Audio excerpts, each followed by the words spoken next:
നിയമസഭാ തെരഞ്ഞെടുപ്പിൽ UDF 100 സീറ്റുകൾ നേടുമെന്ന വി.ഡി. സതീശന്റെ അവകാശവാദത്തെ പരിഹസിച്ച് മന്ത്രി വി. ശിവൻകുട്ടി. UDF 100 സീറ്റുകൾ നേടുമെന്ന സതീശന്റെ അവകാശവാദത്തിൽ നിന്ന് ഒരു പൂജ്യത്തെ ഒഴിവാക്കേണ്ടി വരും. സതീശന്റെ അവകാശവാദങ്ങൾ വെറും ദിവാസ്വപ്നം മാത്രമാണെന്നും ശിവൻകുട്ടി ഫേസ്ബുക്കിൽ കുറിച്ചു. പഞ്ചായത്ത് തെരഞ്ഞെടുപ്പ് കഴിഞ്ഞാൽ കോൺഗ്രസ് എടുക്കാച്ചരക്കാകുമെന്നും നിയമസഭാ തെരഞ്ഞെടുപ്പിൽ ഉച്ചികുത്തി താഴെ പോകുമെന്നാണ് DCC പ്രസിഡന്റായിരുന്ന പാലോട് രവി തുറന്നടിച്ചത്. കോൺഗ്രസിന്റെ മുഖം വികൃതമാണെന്നും ഒരാൾക്കും മറ്റൊരാളെ അംഗീകരിക്കാൻ കഴിയുന്നില്ലെന്നും പാലോട് രവി ചൂണ്ടിക്കാണിച്ചിട്ടുണ്ട്. വാർഡിൽ ഇറങ്ങി നടക്കാൻ ആളില്ലെന്നും വാർഡ് പ്രസിഡന്റുമാരുടെ ലിസ്റ്റ് വെറും ബോഗസ് ആയിരുന്നുവെന്നും നാട്ടിലിറങ്ങി നടന്ന ജനങ്ങളെ കണ്ട് സംസാരിക്കാൻ 10% സ്ഥലത്തെ ആളുള്ളൂ എന്നും പാലോട് രവി പറയുന്നു. വെറുതെ വീരവാദം പറഞ്ഞ് നടക്കാനേ കോൺഗ്രസിനാകൂ. പ്രതിപക്ഷ നേതാവിന്റെ 100 സീറ്റ് പ്രവചനം കോൺഗ്രസിന്റെ ആത്മവിശ്വാസക്കുറവിനെ മറച്ചുവെക്കാനുള്ള ഒരു തന്ത്രം മാത്രമാണെന്നും വി. ശിവൻകുട്ടി പറഞ്ഞു.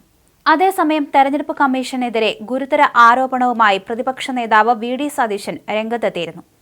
സംസ്ഥാനത്തെ വോട്ടർ പട്ടികയിൽ വ്യാപക ക്രമക്കേടുണ്ടെന്ന് വി.ഡി. സതീശൻ പറഞ്ഞു. ക്രമക്കേട് മനഃപൂർവ്വം വരുത്തിയതാണ്. തട്ടിപ്പിന് തെരഞ്ഞെടുപ്പ് കമ്മീഷൻ CPM-ന് സഹായം നൽകി. വോട്ടർ പട്ടികയിൽ പേര് ചേർക്കാനുള്ള സമയം 15 ദിവസത്തിൽ നിന്ന് 30 ദിവസമാക്കി വർദ്ധിപ്പിക്കണമെന്നും വി.ഡി. സതീശൻ ആവശ്യപ്പെട്ടു.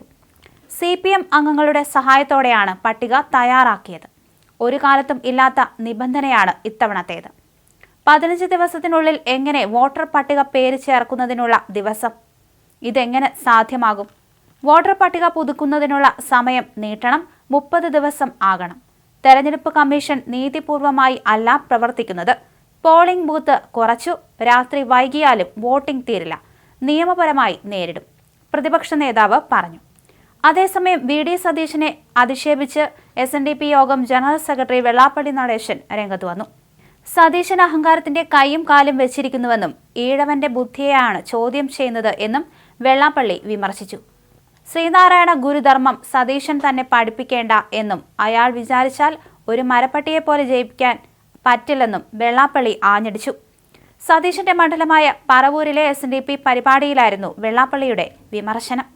നേരത്തെ ഉണ്ടായ വെള്ളാപ്പള്ളിയുടെ വിമർശനത്തിന് ശ്രീനാരായണ ഗുരുദേവൻ എന്താണോ പറയാൻ പാടില്ലെന്ന് പറഞ്ഞിരിക്കുന്നത് അത് അദ്ദേഹം ആവർത്തിക്കുന്നു. ഇതായിരുന്നു സതീശന്റെ മറുപടി. ഇതിനെതിരെയാണ് വെള്ളാപ്പള്ളി പ്രതികരിച്ചിരിക്കുന്നത്. സതീശന്റെ മണ്ഡലത്തിൽ വരുമ്പോൾ പറയാതെ പോകുന്നത് സമുദായത്തിന്റെ അന്തസ്സിനും തന്റെ പൗരുഷത്തിനും ചേരില്ല എന്ന് പറഞ്ഞായിരുന്നു സതീശനെതിരെ വെള്ളാപ്പള്ളി പ്രതികരിച്ചത്.